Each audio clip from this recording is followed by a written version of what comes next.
नमस्कार दोस्तों, स्वागत है आप सभी का हमारे YouTube channel online education consultant में। दोस्तों, आप में से बहुत सारे स्टूडेंट्स हैं जो कि मेरे से बहुत सारी चीज़ें जानना चाहते थे कि असाइनमेंट्स कैसे बनते हैं, प्रैक्टिकल्स का क्या रहता है, यूनिवर्सिटी में अगर हमें सिलेबस पता करना हो तो क्या कैसे जान सकते हैं। तो आज उस सभी के लिए मैं आपको एक वीडियो बना रहा हूं जिसमें यह है कि जो आप असाइनमेंट की आपकी मेन प्रॉब्लम रहती है उसके लिए भी मैं आपको सॉल्यूशन दूंगा। वीडियो शुरू करने से पहले आप सभी से रिक्वेस्ट करना चाहूँगा यार कि थोड़ा सा मेरे को सब्सक्राइब कीजिए चैनल को, जिससे कि आपको इन्फॉर्मेटिव वीडियो में ज़्यादा से ज़्यादा शेयर कर सकूँ। तो चलिए, जैसे कि आप चेक कर पा रहे हैं, अभी हम सुभारती यूनिवर्सिटी की ऑफिशियल वेबसाइट डिस्टेंस के लिए जो है subharti.dde.com पर हैं।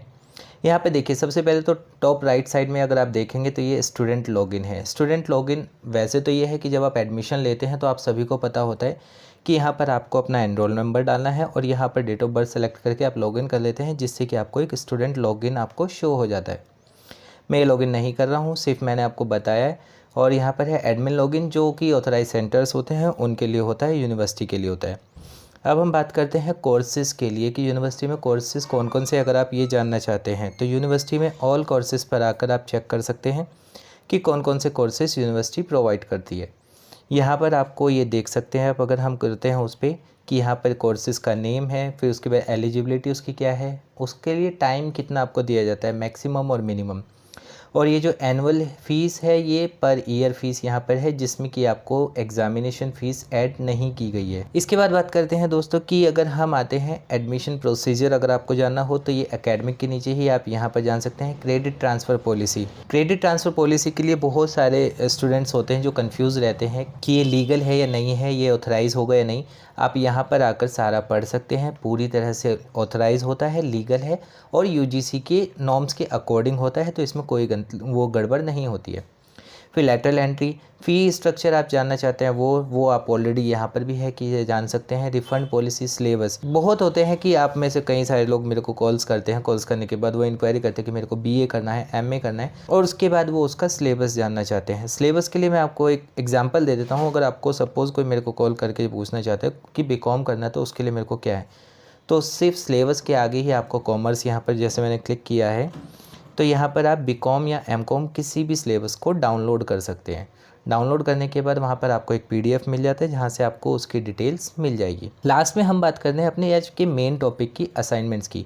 आप लोगों को सभी को पता होगा कि फर्स्ट ईयर और सेकेंड ईयर के स्टूडेंट्स को जिनको प्रमोट किया गया है, तो उनके लिए अब यूनिवर्सिटी ने कल ही अनाउंस किया लास्ट सैटरडे को कि उनके असाइनमेंट आपको अब सबमिट करवाने हैं। तो असाइनमेंट में अब करना क्या होगा, तो चलिए असाइनमेंट में आने के बाद अकाडमिक बैच 1920 का मैं फर्स्ट ईयर के स्टूडेंट्स की अभी बात कर रहा हूँ। तो आप यहाँ पर देख सकते हैं, ये देखिए यहाँ पर जब हम कर रहे हैं तो यहाँ पर सारे के सारे सिलेबस यहाँ पे कोर्सेज आ गए हैं। कोर्सेज में आने के बाद अगर हम कोई भी एक एग्जांपल ले लेते हैं कि किसी का भी, सपोज मैं बीबीए का ही आपको दिखा देता हूँ, असाइनमेंट फॉर बीबीए। इसमें जब आप यहाँ पर करेंगे तो यहाँ पर आपको असाइनमेंट के सारी की सारी डिटेल्स आ जाएगी। डिटेल्स में मतलब कि आपको फर्स्ट ईयर में 5 क्वेश्चंस दिए हुए हैं, उस तरह से उसकी सारी डिटेल आपको यहाँ पर शो होगी। तो देखिए यहाँ पर पीडीएफ ओपन हो चुका है। पीडीएफ में आप देखेंगे तो यहाँ पर है details of programme, BBA first, second, third, fourth, fifth, इस तरह से, जो कि बीबीए में 6 पेपर होते हैं, तो उन 6 के 6 का कि फर्स्ट पार्ट में 2 पेपर हैं, सेकेंड पार्ट में 2 हैं, तो उस तरीके से आपको यहाँ पर दिया गया है। अब नीचे आएंगे तो नीचे आपको यहाँ पर उसकी डिटेल्स भी दी गई है कि आपको करना क्या है, कोर्स का कोड क्या है, टाइटल क्या है यानी सब्जेक्ट, असाइनमेंट नंबर, आपको ये अपना असाइनमेंट नंबर डालना है, एसएलएम कोड, ये आपका कोड है। अब इसमें मैक्सिमम मार्क्स आपको दिया हुआ है ऑलरेडी कि कितने मार्क्स आपको मिलेंगे। वर्ड्स 100 वर्ड्स में आपको एक आंसर देना होगा।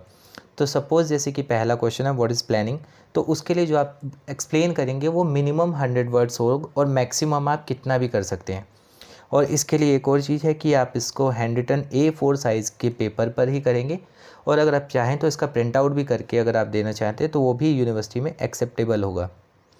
तो इस तरीके से होगा कि जो असाइनमेंट के लिए बहुत सारे हैं जो कि परेशान हैं कि असाइनमेंट में उनको क्या करना है, तो असाइनमेंट में इतना कुछ नहीं है, सिर्फ क्वेश्चंस हैं, क्वेश्चंस के आपको आंसर सर्च करने हैं। आंसर सर्च करके A4 साइज़ के पेपर पर उसको आप कीजिएगा और अपनी डिटेल्स सारी की सारी शो कर दीजिएगा। मैं आपको दोबारा से दिखा देता हूँ, अगर कोई MBA का फर्स्ट ईयर का स्टूडेंट्स है तो उनके लिए भी मैं आपको एक बार PDF ओपन करके दिखा देता हूँ कि उसमें आपको क्या करना होगा। देखिए, अब अगर MBA की हम बात करते हैं तो MBA में यहाँ पर हमारे पास आ चुका है जून 1920 के लिए फर्स्ट ईयर का। इसमें भी आपका क्या है कि MBA की डिटेल दी गई है। फर्स्ट ईयर का जो होता है हमेशा आपका, जो आप स्पेशलाइजेशन लेते हैं, स्पेशलाइजेशन हमेशा आपकी फाइनल ईयर में ऐड होती है। तो यहाँ पर अगर आप फर्स्ट ईयर में करते हैं तो ये है कि MBA 1 2 3 इसी तरह से 8 कोड आपको दिए गए हैं ये सब के सब। और इसमें आपका जो रहेगा कि आपको कौन सा है ये ही नीचे कर लीजिए। सेम आपका जो से मैंने BBA का दिखाया है सभी का सेम है कि ये आपका फर्स्ट पेज इसी तरह से रहेगा। कोर्स कोड इतना आपको ये है, यहाँ तक का आपको लिखना है SLM कोड तक। आगे आपको एनरोलमेंट नंबर जो दिया गया उसकी डिटेल आपको देनी होगी और बाद में सिर्फ ये क्वेश्चन है आपका और उसका आंसर आपको सर्च करके वो A4 साइज़ पर ही आपको देना होगा। और जब आपका पूरा हो जाए इसकी बैंड करके और जब आपके सारे के सारे क्वेश्चंस के आप आंसर कर लेंगे तो एक फ़ाइल बनाकर आपको वो अपने सेंटर्स पर, अगर आप डायरेक्ट यूनिवर्सिटी से हैं तो डायरेक्ट यूनिवर्सिटी में वो आपको सबमिट करवाना होगा। तो ये थी असाइनमेंट की मेन डिटेल जिसके लिए बहुत सारे स्टूडेंट्स परेशान रहते हैं, तो इसमें परेशान होने वाली कोई ऐसी बात नहीं है और आप ईज़िली इसको अपने के सेंटर पर जाकर करवा सकते हैं। तो उम्मीद करता हूँ आज की वीडियो आपको पसंद आई होगी। अगर स्टिल आपको अभी भी कोई डाउट्स है या फिर आपको कोई क्वेरी है आप मेरे को कमेंट कीजिएगा, मैं आपको उसका रिप्लाई कर दूँगा।